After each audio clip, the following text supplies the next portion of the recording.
امام بخاری نے پوری دنیا میں گھوم کر احادیث جمع کر کے ایک جگہ پہ اکٹھی کر دی، اور پھر اصول وضع کر دیے حدیث پاک کے کہ حدیث کس طرح قبول کی جائے گی، پھر اس میں فرق کر دیا کہ صحیح کون سی ہے، متواتر کون سی ہے، حسن کون سی ہے، ضعیف کون سی ہے، موضوع ہو تو پھر اس کے قاعدے کیا ہیں۔ اتنا کام بزرگوں نے کر دیا، جد و جہد تھی زندگی میں، مسلسل ڈیوٹی کرتے تھے۔ جب مسلسل کام کرتے ہیں نا، نبی پاک صلی اللہ تعالی علیہ وسلم نے فرمایا جو آدمی محنت کرے، کوشش کرے اور شام کو تھک کے سو جائے، اللہ اس کے پچھلے گناہوں کو معاف فرما دے۔ تو چلتے رہیں، جد و جہد کریں، ہمت کریں، کوشش کریں۔ کبھی کبھی یوں ہوتا ہے کہ انسان سمجھتا ہے کہ میں نے کوشش تو کی تھی، لیکن یار یہ میرے کوشش کرنے سے کوئی نتیجہ نہیں نکلا۔ عارف رومی رحمۃ اللہ علیہ فرماتے ہیں کہ ایک شہر ایسا تھا جس میں ایک بیماری بار بار حملہ کرتی تھی، تو 3-4 پہاڑیاں ایک دوسرے کے اوپر تھیں، اکٹھے پہاڑ بنے ہوئے تھے، اس کے اوپر وہ جڑی بوٹی تھی جس سے اس بیماری کا علاج ہوتا تھا۔ تو کئی حکیموں نے بتایا کہ اگر وہ جڑی بوٹی حاصل کر لی جائے تو تمہارے شہر کے لوگ صحت یاب ہو سکتے ہیں، پر وہ 4 پہاڑیاں اوپر نیچے، اور پھر ڈھلان بڑی سیدھی تھی، جو پیر رکھتا پھسل جاتا، کوئی جرت ہی نہ کرتا اوپر جانے کی، لیکن لوگ بیمار تھے، تکلیف میں تھے۔ بالآخر ایک شخص نے ارادہ کیا کہ کب تک لوگوں کو بیماری سے سسکتے، تڑپتے، مرتے دیکھتا رہوں گا۔ اس نے کلاڑا اٹھایا، ہتھوڑا اٹھایا، پہاڑ کاٹنا شروع کیا کہ میں سیڑھیاں بناؤں گا اوپر جانے کے لیے۔ فرماتے ہیں کہ وہ پہاڑ کاٹ رہا تھا تو جو قریب آتے تھے نا، وہ اسے کہتے تھے پاگل ہو گیا تو وہ اکیلا بندہ کیسے پہاڑ کاٹے گا، بیوقوف ہے، چھوڑ دے۔ اس نے کہا یار تم ساتھ نہیں چل سکتے تو حوصلہ شکنی تو نہ کرو، مجھے کچھ کرنے تو دو۔ سالوں لگ گئے، ایک پہاڑ کاٹ کے سیڑھیاں بنائی اس نے، پھر دوسرا پہاڑ شروع کیا، پھر سالوں لگ گئے، اور 2 پہاڑ کاٹے تھے، بڑھاپا آ گیا، بیمار ہو گیا، موت کا وقت آ گیا۔ اب چونکہ سیڑھیاں بن گئی تھی تو 2 پہاڑ کٹ گئے تھے، وہاں تک لوگ آنے جانے لگے تھے۔ این اس وقت جب وہ دنیا سے جا رہا تھا، پھر بھی کچھ لوگ حوصلہ شکنی کر رہے تھے، اسے کہہ رہے تھے خدا کے بندے کیا نتیجہ نکلا۔ کچھ لوگوں کی ڈیوٹی ہوتی ہے اپوزیشن کا کردار ادا کرنا، وہ ہر موقع پر حوصلہ شکنی کرتے ہیں۔ اب اس پر آخری وقت آ گیا ہے، باوجود اس کے کچھ لوگوں نے جا کے کہا کیا نتیجہ نکلا جی، تیرے اوپر موت کا وقت آ گیا ہے، تو اوپر تک تو جا نہیں سکا، فائدہ کیا ہوا؟ وہ کہنے لگا بیوقوفو تمہیں پتہ ہی نہیں میں کامیاب ہو کے جا رہا ہوں۔ انہوں نے کہا کس طرح؟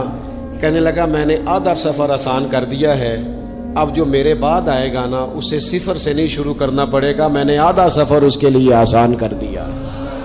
وہ تیسرے پہاڑ سے شروع کرے گا، 2 کاٹے گا تو جڑی بوٹی تک پہنچ جائے گا، لوگوں کو شفا ہونے لگے گی اللہ کے فضل سے۔ ہم پتہ کیا کرتے ہیں، بالخصوص میرے وطن کا رواج یہ ہے کہ لوگ آدھا سفر بھی آسان کرنے کو تیار نہیں، وہ کہتے نہیں سارا ہی فلانا کرے گا۔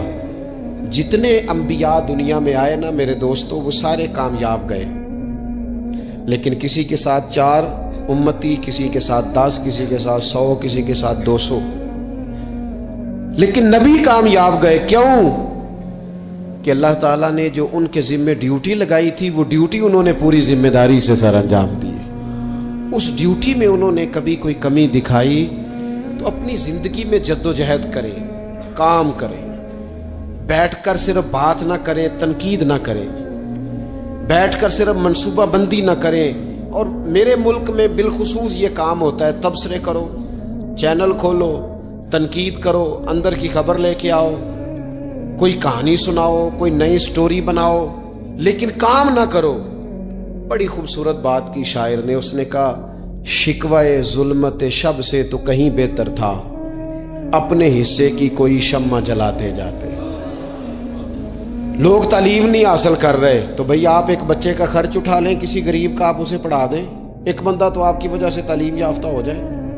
لوگوں کو کھانا نہیں مل رہا، بھوکوں مر گئے لوگ، حکومتیں کچھ نہیں کر رہی، آپ 10 بندوں کی ذمہ داری اٹھا لیں، آپ غریبوں کو دیکھ لیں، 10 لوگوں کے گھر میں آپ کھانا پہنچانا شروع کریں، اور یہ ہوتا رہا ہے، لوگ یہ کام کرتے رہے، یہ ڈیوٹیاں ہمارے بزرگوں نے سر انجام دی ہیں، 2 کر کے، 4 کر کے، 6 کر کے انہوں نے کام کیا ہے۔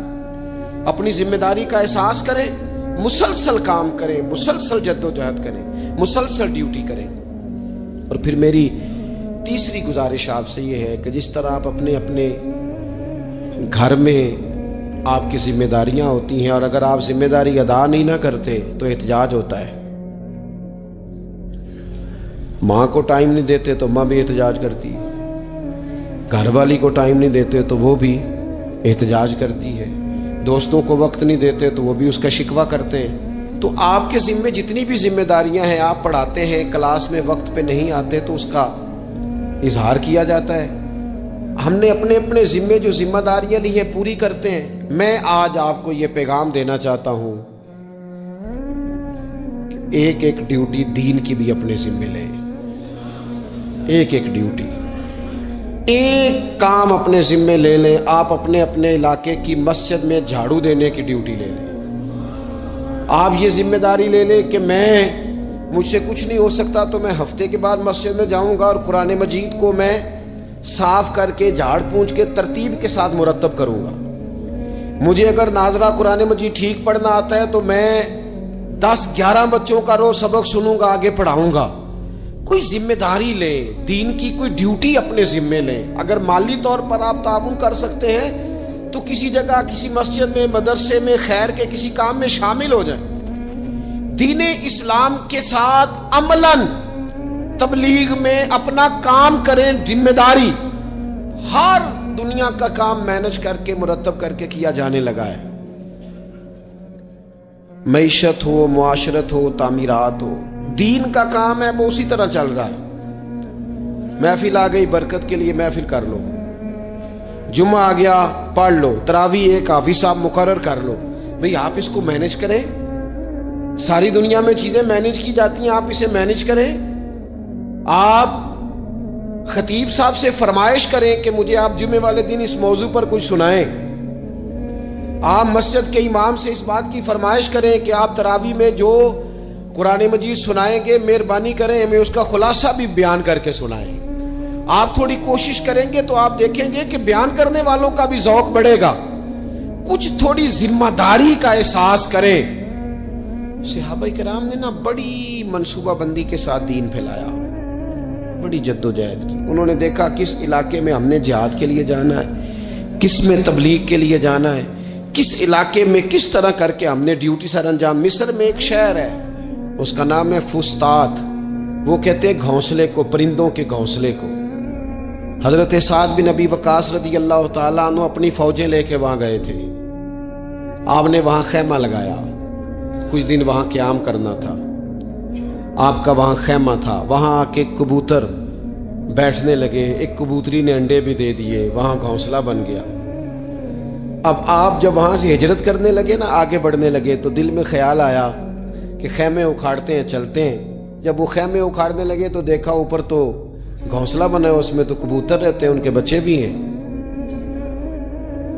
حضرت سعد بن ابی وقاص نے 2 فوجیوں کے ذمے لگایا، فرمایا یہاں تم پہرے دار بن کے کھڑے ہو جاؤ، یہ خیمہ اکھاڑا نہیں جائے گا، اس کو یہیں لگا رہنے دیں گے تاکہ یہ کبوتر جو ہیں انہیں تکلیف نہ ہو۔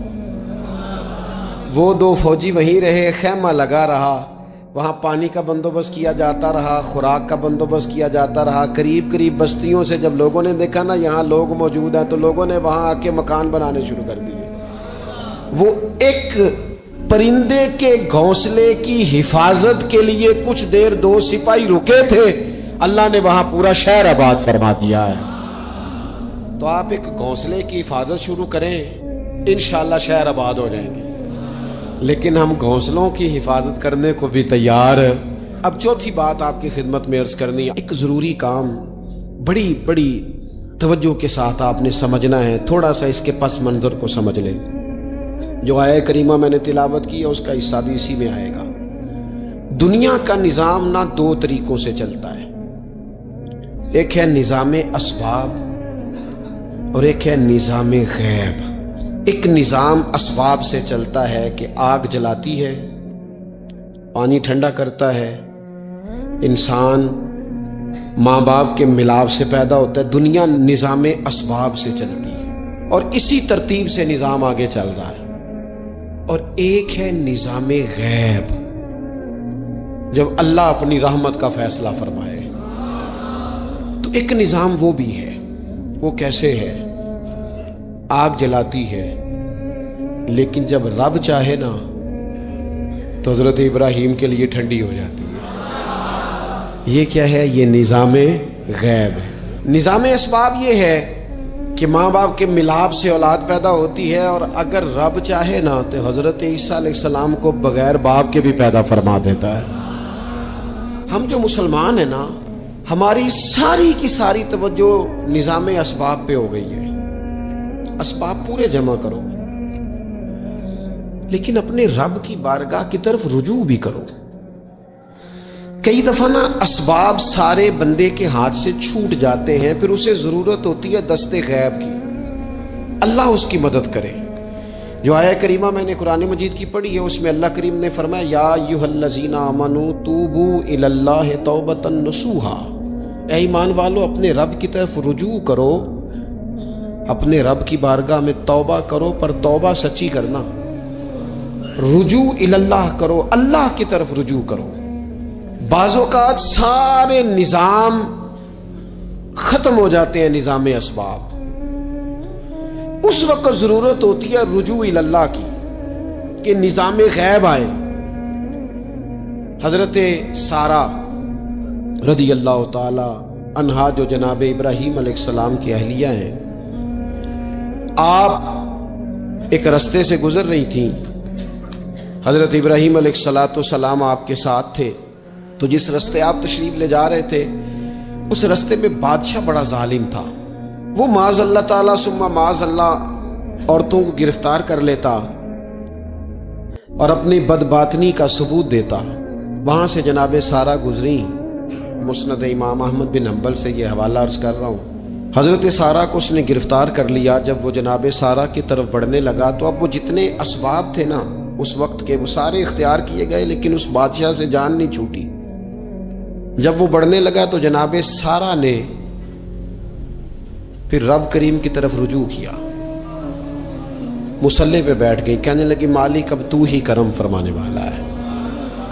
آپ نے اس درد سے دعا فرمائی کہ وہ بادشاہ زمین پر بے ہوش ہو کے گرا اور تڑپنے لگا، قریب تھا کہ وہ مر جائے۔ تو حضرت سارہ پھر مصلی پہ بیٹھی اور اپنے مالک کی بارگاہ میں عرض کرنے لگی مالک اگر یہ مر گیا تو مجھ پہ الزام آئے گا کہ میں نے مارا ہے، اسے مارنا بے ہوش ہی فرما۔ وہ بے ہوش ہو گیا، تھوڑی دیر کے بعد ہوش آیا تو پھر آپ کی طرف بڑھنے لگا، تو آپ نے پھر اللہ کی جانب رجوع کیا۔ جب دوبارہ رب کریم کی جانب رجوع کیا تو پھر وہ بے ہوش ہوا۔ کئی دفعہ وہ کوشش کرتا، لیکن آپ جب اپنے مالک کی بارگاہ میں ہاتھ اٹھاتی تو بے ہوش ہو کے گر پڑتا۔ بالآخر آپ سے معافی بھی مانگی، آپ کو آزاد بھی کیا۔ ایک وقت ایسا آتا ہے جب سارے اسباب جواب دے جاتے۔ ہم مسلمان ملک میں رہتے ہیں، کچھ باتیں بڑی خوب ہیں۔ میں نے دیکھا ہے کہ ڈاکٹر جب سمجھ آتا ہے نا کہ رپورٹس، ادویات، ٹیسٹ اب اس نتیجے پہ پہنچ گئے ہیں کہ شاید یہ مریض بچے گا نہ، تو چونکہ مسلمان ملک ہے تو میرے وطن کے ڈاکٹر ایک خوبصورت جملہ بولتے ہیں، مجھے بڑا پسند ہے۔ وہ یہ نہیں کہتے اب کچھ نہیں ہو سکتا، وہ کہتے ہیں آپ دعا کریں۔ کیا مطلب کہ اب رجوع اللہ کا وقت آ گیا ہے۔ ہمارے پاس جو شعور تھا، علم تھا، وہ ہم نے خرچ کر دیا۔ اب ٹائم ہے کہ رجوع اللہ کریں، آپ اللہ کی بارگاہ۔ یہ بڑا خوبصورت جملہ ہے، اچھی باتوں کا بھی تو ذکر کرنا چاہیے نا۔ یہ خوبصورت جملہ ہے کہ آپ دعا کریں۔ ایک وقت آتا ہے جب دعا کی ضرورت ہوتی ہے، دست غیب کی ضرورت ہوتی ہے۔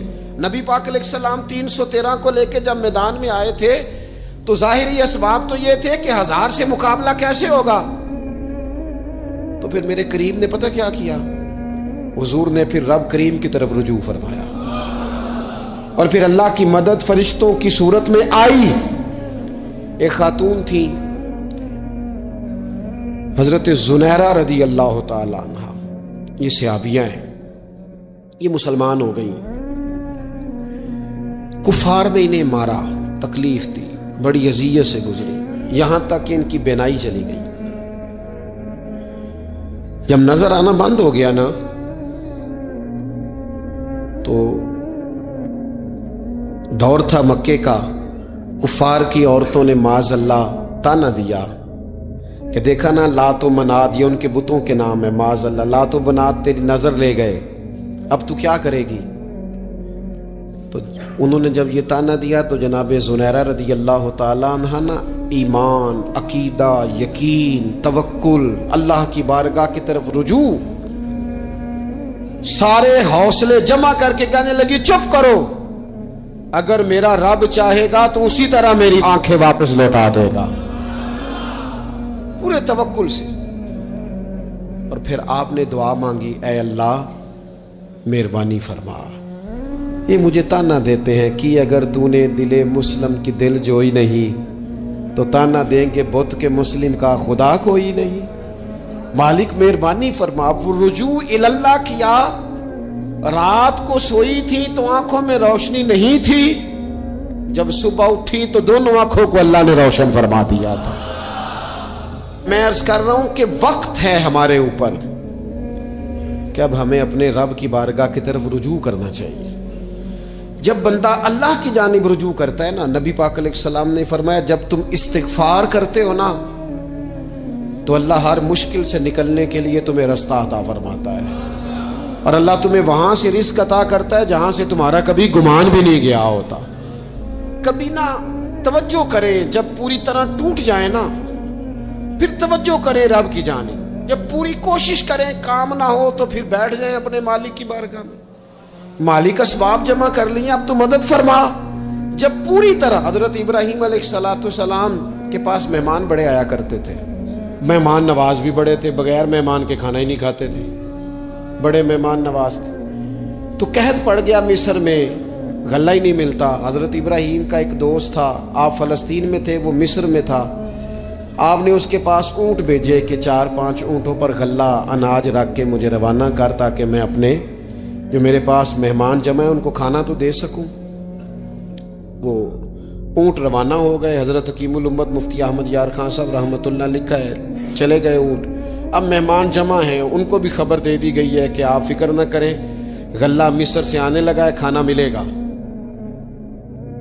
لیکن جب وہاں اٹھ گئے تو انہوں نے کہا قحط چونکہ بہت زیادہ تھا، اناج ساری ہم تقسیم کر چکے ہیں، اب تو ہمارے پاس غلہ نہیں ہے۔ وہ خالی آ گئے واپس۔ جب وہ خالی واپس آ رہے تھے نا اونٹ، تو جو آپ کے خدام لینے گئے تھے ان کے دلوں میں یہ خیال آیا کہ ہم اگر خالی واپس جائیں گے تو وہ جو مہمان ہیں وہ دیکھیں گے تو وہ تو بڑی آس امید لگائے بیٹھے ہیں کہ ہمیں آج کھانا ملے گا، تو وہ تو بیچارے مایوس ہو جائیں گے۔ انہوں نے اس طرح کیا کہ رستے میں کچھ ریت بھر لی ان بوریوں میں اور اونٹوں پہ ان کو رکھ لیا تاکہ پھر جا کے حضرت ابراہیم سے عرض کریں گے، وہ خود ہی لوگوں کو سمجھا دیں گے، ایسے خالی اونٹ لے جانا بہتر نہیں۔ حضرت حکیم الامت رحمۃ اللہ علیہ لکھتے ہیں کہ حضرت ابراہیم علیہ السلام آرام فرما تھے، خدام نے جا کے اندر جہاں وہ سامان رکھا جاتا تھا وہاں ریت سے بھرے ہوئے بوریے رکھ دیے، وہ چلے گئے۔ حضرت ابراہیم کی زوجہ جناب ہاجرہ اٹھی، انہوں نے کہا میں منہ کھولتی ہوں، گلے کا گندم پیستی ہوں، کھانا بنا کے دیتی ہوں۔ جب انہوں نے منہ کھولا نا اس کا، بوری کا، توڑے کا، اس بوریے کا، تو کہتی ہیں اتنی بہترین گندم نکلی کہ میں نے زندگی میں کبھی نہیں دیکھی تھی۔ پیسی گئی، پکائی گئی، کھانا چلنے لگ گیا۔ حضرت ابراہیم علیہ السلام بیدار ہوئے، دیکھا لنگر چل رہا ہے، مخلوق خدا کھا رہی ہے، دنیا آوے تے کھا کھا جاوے تے راضی ہوئے بلا، لوگ کھا رہے ہیں، چل رہا ہے سلسلہ۔ تو حضرت ہاجرہ، وہ خواتین گھر میں کچھ چیز آئے نا تو کہتی ہیں اس دفعہ چاول بڑے اچھے آئے، اس دفعہ گندم بڑی اچھی آئی، یا آٹا پس کے آیا، یہ بڑا عمدہ ہے۔ تو حضرت جناب ہاجرہ رضی اللہ تعالی عنہ حاضر بارگاہ ہو کے عرض کرنے لگی، یہ جو آپ کا مصری یار ہے نا، اس نے جو گندم بھیجی ہے بڑی کمال ہے، تو حضرت ابراہیم تو جانتے تھے بات کو، فرمانے لگے یہ میرے مصری یار نے نہیں بھیجی، یہ میرے عرشی یار نے بھیجی ہے، یہ عرشی یار نے بھیجی۔ اور وہ جب بھیجتا ہے تو کمال بھیجتا ہے، وہ جب عطا کرتا ہے تو بے شابی عطا کرتا ہے۔ او میرے دوستو، امت کو ضرورت ہے اس وقت دست غیب کی۔ پاکستان کبھی نہ بنتا اگر اللہ تعالیٰ کی غیبی طاقتیں مدد نہ فرماتی۔ پاکستان کبھی نہ بچے گا اگر خدا کی مدد شامل حال نہ ہوگی۔ ہمیں اجتماعی طور پر رجوع اللہ کرنا ہے۔ ہمارے جتنی انفرادی مشکلات ہیں، ہم کسی تکلیف میں دکھ میں مبتلا ہیں، اللہ کی طرف رجوع کریں، اپنے رب کی بارگاہ کی طرف رجوع کریں، اور جو ہمارے اجتماعی مسائل ہیں ان میں بھی اللہ کی بارگاہ کی طرف رجوع کریں۔ جب ہم یہ رجوع کریں گے مالک کے حضور تو پھر اللہ ہمارے لیے راستے واضح فرمائے گا۔ یہ رجوع کس طرح کیا جائے؟ میں نے اپنے ساتھیوں کے ذمے، بالخصوص جو یہاں خانقاہ شریف سے وابستہ ہیں، وہ اگر سمجھیں گے میں حکم دے رہا ہوں تو اس کو حکم سمجھ لیں، اور باقی اگر احباب میری بہت زیادہ درد مندانہ گزاری سمجھیں تو یہ میری گزاری سمجھ لیں۔ 5 وقتہ نماز کے ساتھ کچھ تھوڑی سی عبادت رات کی ضرور شروع فرمائیں۔ 2 رکعت ہو جائے لیکن رات کو تنہائی میں اپنے رب کی بارگاہ میں عبادت کے لیے ضرور حاضر۔ حضرت عبداللہ ابن عمر رضی اللہ تعالیٰ عنہ فرماتے ہیں کہ مغرب کی نماز پڑھ کے کچھ لوگ گھر چلے گئے، ہم لوگ بیٹھ گئے کہ تھوڑا سا تو ٹائم ہے، عشاء پڑھ کے ہی جائیں گے۔ فرماتے ہیں اللہ کے محبوب علیہ السلام بھی تشریف لے گئے۔ تھوڑی دیر کے بعد محبوب اس تیزی سے تشریف لائے کہ مقدس سانس پھولا ہوا محسوس ہو رہا تھا۔ ہم نے عرض کی یا رسول اللہ ہمارے ماں باپ قربان، کیا ہوا؟ تو محبوب فرمانے لگے کیا کر رہے ہو؟ عرض کی یا رسول اللہ نماز، سوچا ہے چلو تھوڑا سا تو ٹائم ہے، بیٹھتے ہیں اللہ اللہ کرتے ہیں، عشاء پڑھ کے جائیں گے۔ تو محبوب فرمانے لگے میرے پاس جبریل امین آئے ہیں، انہوں نے آ کے عرض کی یا رسول اللہ آپ کے غلام مسجد میں بیٹھے ہیں عشاء کی نماز کے انتظار میں، اور رب فرشتوں کے سامنے ان پر فخر فرما رہا ہے۔ یہ جو عبادت ہے نا نفلی، یہ طاقتور کرتی ہے بندے کو۔ حضور فرماتے ہیں کہ جب بندہ نفل پڑھتا ہے تو اللہ فرماتا ہے پھر تو میں اس کے ہاتھ بن جاتا ہوں، پیر بن جاتا ہوں، آنکھیں بن جاتا ہوں۔ کیا معنی کہ اس میں خدائی طاقتیں آ جاتی ہیں، دوست مرید بھی ہوتے ہیں، سلسلوں میں بھی داخل ہوتے ہیں۔ عبادات کا مزاج نہیں بناتے، کچھ نوافل کا ذہن ضرور بنائیں، رات کو کچھ ٹائم ضرور اللہ اللہ کریں، اپنی زندگی کا اسے معمول بنا لیں۔ اور 3 وظیفے آپ کی خدمت میں عرض کرنے ہیں۔ سخت مشکل جب آتی تھی نا تو صحابہ پڑھا کرتے تھے حسبنا اللہ و نعم الوکیل، نعم المولا، پڑھیے گا حسبنا اللہ و نعم المولا و نعم النصیر۔ اس کا معنی بڑا خوبصورت ہے، بالکل سادہ سا مختصر سا معنی کرے نا تو اس کا معنی یہ ہے میرے لیے اللہ ہی کافی ہے، اللہ میرا مددگار ہے، اللہ بہترین مددگار ہے، اللہ بہترین کفایت کرنے والا ہے۔ اس وظیفے کو نہیں چھوڑیں اور اس کے معنی سمیت اس کو یاد رکھیں۔ آپ محسوس کریں گے طبیعت طاقتور ہو گئی ہے، روح طاقتور ہوگی، اس کو بھولنا نہیں۔ اور دوسرا آپ سے عرض کرنا ہے کہ اعلیٰ حضرت، چونکہ ہم سلسلہ طریقت میں فاضل بریلوی سے وابستہ ہیں اور باقی جتنے بھی لوگ ہیں سارے ماشاءاللہ انہی سے وابستہ ہیں، اعلیٰ حضرت نا لا حول ولا قوت الا باللہ العلی العظیم پڑھنے کی بڑی فضیلت بیان کرتے ہیں۔ یہ ایسا وظیفہ ہے جو سب کو آتا ہے نا ماشاءاللہ۔ نبی پاک علیہ السلام نے فرمایا یہ اللہ کے عرش کے خزانوں میں سے خزانہ ہے۔ اعلیٰ حضرت فرماتے ہیں 99 دفعہ پڑھو لا حول ولا قوت الا باللہ العلی العظیم، فرمایا اللہ تعالیٰ تمہیں 99 بیماریوں سے شفا دے گا، اور اس میں سب سے چھوٹی بیماری ٹینشن کی بیماری ہے، سب سے چھوٹی بیماری غم کی بیماری ہے، چھوٹی، باقی بڑی بڑی ہوں گی۔ اس وظیفے کو نہیں آپ نے چھوڑنا، اور یہ پابندی کرنی ہے، کریں گے انشاءاللہ تعالی۔ اور تیسرا وظیفہ ہے درود پاک۔ یہ بندہ درود پاک پڑھتا ہے تو پتہ ہوتا کیا ہے، ایک بار پڑھو تو 10 رحمتیں، 2 بار پڑھو تو 3 بار پڑھو تو 4 دفعہ پڑھو تو پھر تو چاروں جانب رحمت ہی رحمت ہو جاتی ہے۔ درود پاک کو کبھی نہ چھوڑو اپنی زندگی میں۔ آج آپ اپنے آپ سے عہد کریں، کوئی رات ایسی نہ گزرے کہ درود پاک پڑھے بغیر ہمیں نیند آ جائے۔ یہ ذہن بنا، یہ 2 وظیفے اور تیسرا درود پاک۔ چوتھی بات آپ کی خدمت میں یہ عرض کرنی ہے کہ رمضان شریف آ گیا ہے۔ رمضان شریف کا قرآن پاک سے اس لیے گہرا تعلق ہے کہ شہر رمضان الذی انزل فیہ القرآن، رمضان کا وہ مہینہ ہے جس میں اللہ نے قرآن نازل فرمایا ہے۔ اس ماہ مقدس میں قرآن مجید کے ساتھ اس طرح کی دلچسپی پیدا کریں کہ جن کا ناظرہ ٹھیک نہیں ہے وہ قرآن مجید ناظرہ ٹھیک کرے، اور جن کا ناظرہ درست ہے وہ کنز الایمان لے لیں، خزائن العرفان تفسیر لے لیں، اور ایک رکوع کم از کم صبح میں، ایک شام میں، اور پورا پارا پڑھیں، پھر تو لطف نصیب ہو جائے گا۔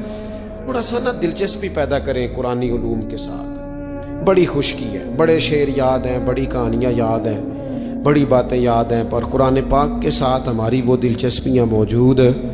خاص ذوق پیدا کریں قرآنی تعلیمات کے ساتھ۔ اسلام تو کہتا ہے والذین جاہدوا فینا، تو اللہ کے راستے میں بھی جد و جہد کر، تو آگے بڑھنے کا شوق پیدا کر، تو یہ توانائی پیدا کر۔ میرے نبی کریم علیہ السلام نے اپنی امت کو مایوسی سے منع کیا، فرمایا رب سے دعا مانگو تو اس طرح نہ مانگا کرو، یہ مشکات میں حدیث ہے، فرمایا یوں نہ دعا مانگا کرو کہ یا اللہ دے چاہے نہ دے، فرمایا رب سے مانگو تو پورے شوق سے مانگو، عرض کرو یا اللہ دے تو ہی ہمیں عطا فرمائے گا، مالک عطا فرماؤ، فرمایا ذوق سے مانگو، جذبے سے مانگو۔ ہمارے ہاں استاد 2 قسم کے ہوتے ہیں، ایک ٹیچر کی ڈیوٹی ہے اسکول جانا، اس نے کوشش کرنی ہے کہ اگر کوئی موقع مل جائے بھاگنے کا تو اسکول سے نکل جاؤں، کوئی چکر چل جائے تو۔ میں بھی چھوٹا سا استاد ہوں، تو استاد ناراض نہ ہو مجھ سے، سمجھ لے میں اپنی تربیت کے لیے بات کر رہا ہوں، تو کسی طریقے سے نہ کوئی چکر چل جائے، کوئی فارم چلو مل جائے، سائن کرانے چلے جاتے ہیں، کوئی ایسا چکر چل جائے صحیح نکل جائیں، یہ ایک استاد ہے۔ ایک استاد ہے اسے شوق ہے، اسے ذوق ہے پڑھانے کا، وہ جب دیکھتا ہے نا کہ یہ کچھ بچے کمزور ہیں تو وہ کہتا ہے تم نے سیکنڈ ٹائم میرے پاس بیٹھنا ہے مفت بغیر ٹیوشن کے۔ میں نے دیکھے ہیں یہ لوگ، میں نے دیکھے ہیں، استاد اوور ٹائم دیتا ہے، ٹھیک کہہ رہا ہوں جی میں، دیتے ہیں جناب، دیتے ہیں۔ کچھ بچوں کو استاد کہتے ہیں تو گھر آ جانا، یعنی ایک استاد ہوتا ہے، ایک پرجوش استاد ہوتا ہے، ان 2 لوگوں میں فرق ہے۔ اقبال کہا کرتے تھے اگر کوئی شعیب آئے میسر تو شبانی سے کلیمی 2 قدم، کہتے تھے دعا کرو کہ حضرت موسیٰ کلیم کو کوئی حضرت شعیب علیہ السلام جیسا مل جائے، کوئی مل جائے نا ایسا، تو وہ پھر تازگی پیدا کر دیتا ہے۔ تو کچھ پرجوش، امام مالک رحمۃ اللہ علیہ کے ایک شاگرد کہتے ہیں کہ میرے استاد جو تھے وہ بڑے پرجوش تھے علم پڑھانے میں، شوق ہوتا ہے پڑھانے کا۔ یہ کچھ لوگ جمعہ پڑھاتے ہیں تو کچھ کہتے ہیں کہ ان جمعہ آ گیا تو کی کرنا ہے۔ ہمارے شاگردوں میں بھی ایسی ہیں، رات کو پوچھتے ہیں۔ ایک سے میں نے آج سویرے پوچھا، میں نے کہا بیٹے آج تو جمعہ پڑھانا ہے کی تقریر کرنے کے اندر استاد جی ڈیسائیڈ نہیں کیتا، تو میں کہ بھی تو بڑا مولوی تھا نہیں ڈیسائیڈ کیتا، میں 8 دن پہلے ڈیسائیڈ کر لینا، کیونکہ مجھے تو تیاری کرنی پڑتی ہے، بڑا علم ہوتا ہے نا لوگوں کے پاس، تو ڈیسائیڈ نہیں کرنا، بیٹھیں گے تو فر بات جاری ہو جائے گی۔ کہنے لگا نہیں وہ میں نے کہا خدا کے بندے کہتے ہو لوگ آخر میں آتے ہیں، تم بتاؤ تم تو تیاری آخر میں شروع کرتے ہو، کچھ خدا کا خوف کریں بھائی۔ ایک استاد ہوتا ہے ایک پرجوش۔ امام مالک کے شاگرد فرمانے لگے کہ ہمارے استاد پڑھانے میں بڑے باذوق تھے، ان کا جذبہ رہتا تھا پڑھانے کا، اور کتاب سے وابستہ رہتے تھے، پڑھنا پڑھانا مسائل دریافت کرنا، یہ شعبہ ہے نا جی ہمارا۔ جس طرح آپ جس شعبے سے وابستہ ہیں تو اگر آپ اس کو چھوڑ دیں گے نا، فزکس کا استاد بھی کہتا ہے کہ اگر رات کو میں خود پڑھوں گا نہیں تو سویرے پڑھا نہیں سکوں، تو اگر آپ وابستہ نہیں رہتے اپنے شعبے کے ساتھ، نئی چیزیں پیدا ہوتی ہیں، جدت آتی ہے، تو آپ کو جوش ہی نہیں ہے اس شعبے کا، تو پھر بات کیسے آگے بڑھے گی؟ تو کہتے ہیں امام مالک بڑے جب بیمار ہو گئے شدید، تو شاگرد کہتے ہیں میں تیمارداری کرنے گیا، تو میں نے جب دیکھا تو مجھے چہرہ دیکھ کے سمجھ آئی کہ امام مالک کا اب آخری وقت ہے، بڑے کمزور ہو گئے، اور معدے میں اور پیٹ میں اتنی تکلیف تھی کہ انہیں دودھ پلایا جا رہا تھا چمچ کے ساتھ، پیالے کے ساتھ، صرف دودھ پی سکتے تھے، کمزور ہو گئے۔ فرماتے میں جا کے بیٹھا، زندگی میں کبھی ایسا نہیں ہوا تھا کہ میں جاؤں اور امام صاحب کسی دینی مسئلے پر مجھ پر گفتگو نہ کریں، لیکن آج میرے دل میں خیال تھا کہ اب تو اس وقت تو ہوش ہی نہیں رہتی کوئی آدمی، لیکن کہتے ہیں میں جا کے بیٹھا ہی تھا کہ امام صاحب نے آنکھیں کھولی، فرمایا ماشاءاللہ آپ آئے ہیں، چلو یار میں ابھی کوئی بندہ ہی تلاش کر رہا تھا، ایک مسئلے پہ بات کرنی تھی۔ کہتے ہیں لفظ نہیں پورے ادا ہوتے، ان کے جملے ٹوٹتے ہیں، بیچارے کمزور ہو گئے، بڑھاپا ہے، ایک مسئلے پر بات کرنی تھی۔ تو فرماتے ہیں کہ میرا دل نا اتنا نرم ہوا کہ میرے آنسو بہہ گئے۔ میں نے کہا اس حال میں بھی استاد جی آپ کو دین کی فکر ہے؟ کہنے لگے یار ایک آدمی نے مسئلہ پوچھا ہے تو اس کو حل کر کے دینا ہے، یہ رسول اللہ کا دین ہے، علماء کی ذمہ داری ہے آسان کر کے لوگوں تک پہنچائیں، ہر آدمی اس تک تو میں نے وہ دینا ہے، یہ میری وفا ہے اپنے مذہب کے ساتھ، آخری دم تک دینا۔ میں اپنی حیاتی تو قربان تھی وہاں، میری محمد بکیندے گزر گئی، یہ کرنا ہے کام، لوگوں کو آسان کر کے دین پہنچانا ہے۔ فرماتے ہیں کہ میں نے کہا استاد جی فرمائیں، کہنے لگے یار یہ حج کے موقع پر جو رمی جمار ہوتی ہے، جمرے کو شیطان کو کنکر مارے جاتے ہیں، پوچھنا یہ ہے کہ دونوں طرح سے سنت ہے، پیدل بھی مار سکتے ہیں سواری پہ بھی، تو یہ بتا کہ پیدل افضل ہے یا سواری پہ افضل ہے؟ تو کہتے ہیں میں نے کہا استاد جی میرا خیال ہے پیدل افضل ہے، لوگوں کو تکلیف کم ہوگی۔ تو کہنے لگے نہیں تو نے غلط کہا ہے، کھانا نہیں کھایا جا رہا، لیکن اب استاد ہیں تو جوش کتنا ہے، فرمانے لگے تو نے غلط کہا۔ کہتے ہیں میں نے کہا پھر استاد جی سواری پہ افضل ہے اگر پیدل افضل نہیں؟ کہنے لگے نہیں تو نے پھر بھی غلط ہی کہا ہے۔ کہتے ہیں میں نے کہا حضور دونوں طرح غلط ہے تو صحیح کیسے ہے؟ فرمانے لگے بیٹے اگر اس بڑھاپے میں بھی میں مسئلہ بتانے میں تیزی نہیں کرتا، تحقیق کرتا ہوں، تو نے جوانی میں تیزی کرنی شروع کر دی ہے، سوچے ہی نہیں بات کو، فٹافٹ بیان کر دی کہ اگر یہ نہیں تو یہ حکمت والا ہے، اس کو سمجھنا پڑتا ہے، حکمت کے ساتھ پھیلتا ہے۔ کہتے میں نے کہا استاد جی حکم کریں پھر آپ بتائیں کیسے افضل ہے؟ فرمانے لگے مستحب ہے، اچھا عمل ہے کہ ایک شیطان کو کنکر مار کے تو دعا مانگی جائے، اور اتنی دیر مانگی جائے جتنی دیر میں انسان 20 آیات قرآن پاک کی پڑھ لیتا ہے، اور یہ مستحب عمل ہے، یعنی کرے تو ثواب ہے، نہ کرے تو گناہ نہیں۔ مستحب ہے کہ دوسرے کو کنکر مار کے پھر دعا مانگی جائے، تیسرے کو کنکر مار کے کھڑے نہیں ہونا، دعا مانگتے مانگتے چلے جائیں۔ تو فرمانے لگے مسئلہ سن، جس نے چونکہ مستحب ہے مانگے چاہے نہ مانگے، تو جس نے تو کنکر مار کے دعا مانگنی ہے نا، اس کے لیے افضل یہ ہے کہ وہ پیدل کنکر مارے، اور جس کا ارادہ دعا مانگنے کا نہیں نا، اس کے لیے افضل یہ ہے کہ وہ سواری پہ بیٹھ کے کنکر مارے، تو دونوں جہتیں بدل جائیں گی۔ فرماتے ہیں اس بڑھاپے اور کمزوری میں میں نے امام مالک کی وہ فقاہت دیکھی، اور فرماتے ہیں جب فارغ ہو کے نا امام مالک سے میں باہر نکلا، سلام لے کے میں دروازے پہ پہنچا تھا، ابھی کمرے کے دروازے پہ امام صاحب نے بلند آواز سے کلمہ پڑھا اور ان کی روح پرواز کر گئی، بلند آواز سے کلمہ پڑھا، روح پرواز کر گئی۔ اتنا دین کا جذبہ، شوق، اتنا طبیعت کے اندر درد دین کے لیے کہ آخری وقت تک مسائل دین میں غوطہ زنی کس طرح کر کے امت کو آسان دین پہنچایا۔